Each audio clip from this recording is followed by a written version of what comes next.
السلام علیکم محترم ناظرین، الحمدللہ رب العالمین۔ اللہ کے فضل و کرم سے ہم دروس اللغۃ العربیہ للمبتدئین کے سبق نمبر 9 الدرس التاسع اسماء ظرف ترکیب اضافی اسم کی اضافہ ضمیر کی طرف، اس سبق کے تعلق سے انشاءاللہ ہم سمجھنے کی کوشش کریں گے اور اس کو اچھے طریقے سے سمجھیں گے۔ محترم ناظرین، اس بات کو آپ مد نظر رکھیے کہ عربی میں اسماء ظرف کے معنی ہوتے ہیں جگہ یا وقت۔ اسماء ظرف کے معنی ہوتے ہیں جگہ، جس کو ہم سمت بھی کہہ سکتے ہیں۔ سمت 4 ہے اور یہ چاروں زیر دیتی ہے، جیسے امامہ اس کے معنی ہوتے ہیں سامنے، خلفہ کے معنی ہوں گے پیچھے، تحتا کے معنی ہوتے ہیں نیچے، فوقا اور فوقا کے معنی ہوتے ہیں اوپر۔ اب اس کو کیسا استعمال کریں گے آپ؟ مدرستی، یہ آیا تو میرا ہوتا ہے، میرا مدرسہ امام المسجدی، مسجد کے سامنے ہے، تو یہ امامہ کیا کریں گے؟ مسجد پہ جب لگے گا تو مسجد کے آخر کو زیر کرے گا، زیر دے دے گا، تو ہوگا مدرستی امام المسجدی، میرا مدرسہ مسجد کے سامنے ہے۔ اسی طریقے سے بیتی بولے تو میرا گھر، خلف المدرستی، میرا گھر مدرسے کے پیچھے ہے، میرا مدرسہ مسجد کے سامنے ہے اور میرا گھر مدرسے کے پیچھے ہے۔ پھر اسی طریقے سے الحذاء تحت السریری، کہ جوتا پلنگ کے نیچے ہے، تو یہ تحت، یہ چاروں حرف جس پر آتے ہیں اس کے پیش کو زیر کر دیتے ہیں۔ اسی طریقے سے الفرشات فوق السریری، ٹوتھ برش پلنگ کے اوپر ہے۔ اب یہاں پر ہم کو دیکھنا ہے کہ یہاں پر کہا گیا ہے کہ ھذا قمیص احمد، یہ احمد کا قمیص ہے۔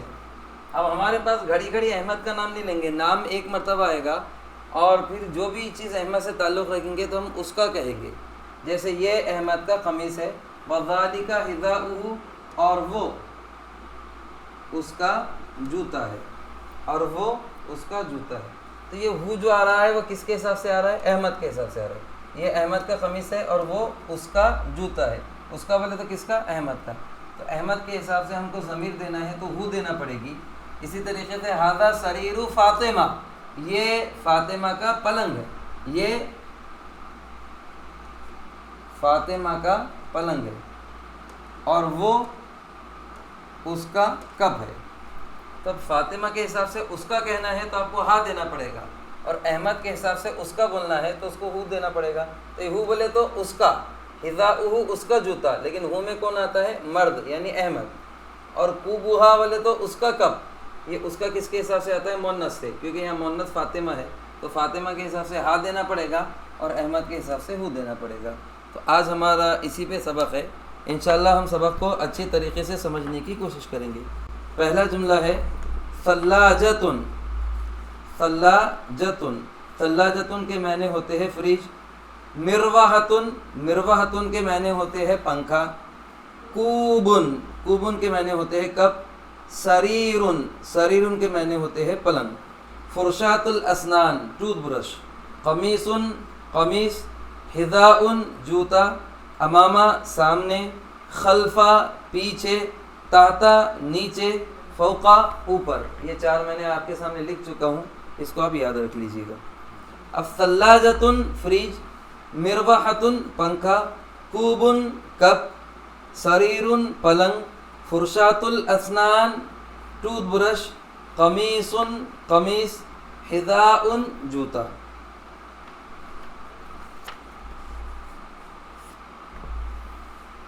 پڑھیے، لکھیے اور ترجمہ کیجیے۔ ھذا قمیص احمد، یہ احمد کا قمیص ہے۔ ھذا یہ، قمیص احمد کا، یہ احمد کا قمیص ہے۔ وذالک حذاؤہ، اور وہ اس کا جوتا ہے۔ اب چونکہ احمد کے حساب سے اس کا کہنا ہے اس لیے ہم نے یہاں ہو لے کر آئے۔ ھذا قمیص احمد، یہ احمد کا قمیص ہے۔ وذالک حذاؤہ، اور وہ اس کا جوتا ہے۔ تو یہ ہو اشارہ کر رہا ہے کس کی طرف؟ احمد کی طرف۔ اسی طریقے سے ھذہ ثلاجۃ احمد، یہ احمد کا فریج ہے۔ وَتِلْكَ مِرْوَحَتُهُ، اور وہ اس کا پنکھا ہے، وہ اس کا پنکھا ہے۔ تو یہ ہو کس کی طرف جا رہا ہے؟ احمد کی طرف۔ ہم کو احمد کے حساب سے اس کا کہنا ہے تو ہم کو آخر میں ہو دینا پڑے گا۔ اسی طریقے سے ھذا سریر فاطمہ، یہ فاطمہ کا پلنگ ہے، وذالک کوبھا، اور وہ اس کا کب ہے۔ اب ہم کو فاطمہ کے حساب سے اس کا کہنا تھا تو ہم کو ہا دینا پڑا۔ اگر ہم ہو دیں گے تو احمد کا ہو جائے گا، اور ہا دیں گے تو فاطمہ کا۔ اگر ہم کو احمد کے حساب سے اس کا کہنا ہے تو ہو دینا پڑے گا، اور فاطمہ کے حساب سے اس کا کہنا ہے تو ہا دینا پڑے گا۔ جیسے ہز انگلش میں میل کے لیے ہز آتا ہے اور فیمیل کے لیے ہر آتا ہے۔ اسی طریقے سے ھذہ مروحۃ فاطمہ، یہ فاطمہ کا پنکھا ہے۔ لفظی ترجمہ ہوگا یہ پنکھا ہے فاطمہ کا۔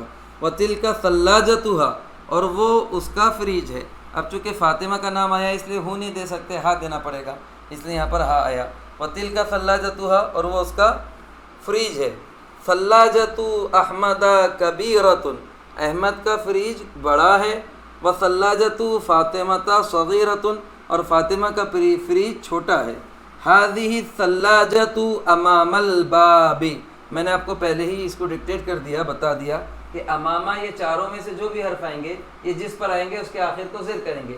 دیکھیں یہاں امامہ مسجد کے حساب سے آیا تو مسجد کے آخر میں زیر آیا، لیکن یہاں پر امامہ باب کے حساب سے آ رہا ہے تو باب کے آخر میں زیر آئے گا۔ باب کہتے ہیں دروازے کو۔ ھذہ الثَّلَّاجَةُ أَمَامَ الْبَابِ، یہ فریج دروازے کے سامنے ہے۔ وَتِلْكَ الْمِرْوَحَةُ خَلْفَ السَّرِيرِ، اور وہ پنکھا پلنگ کے پیچھے ہے۔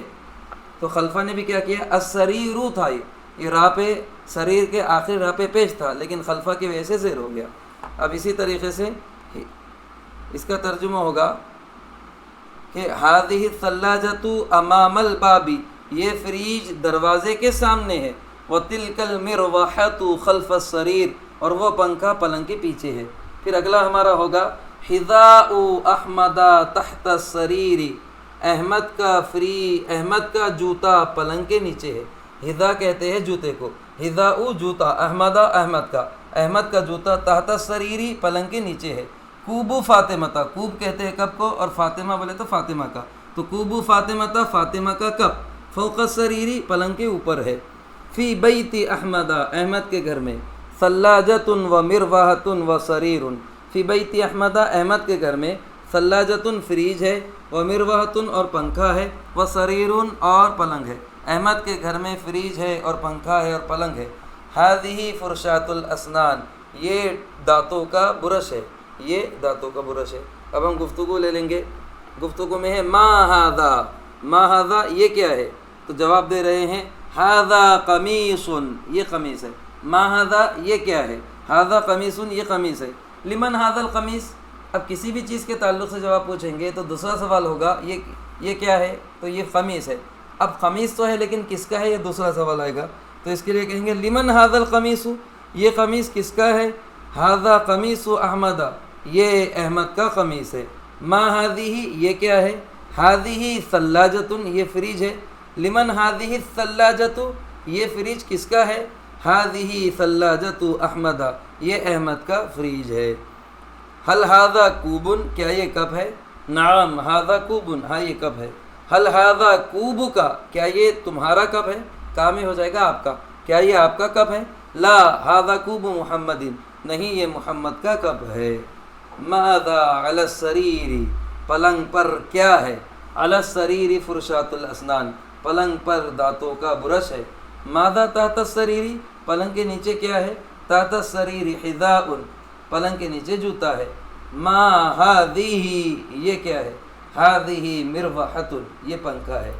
لمن ھذہ المروحۃ، یہ پنکھا کس کا ہے؟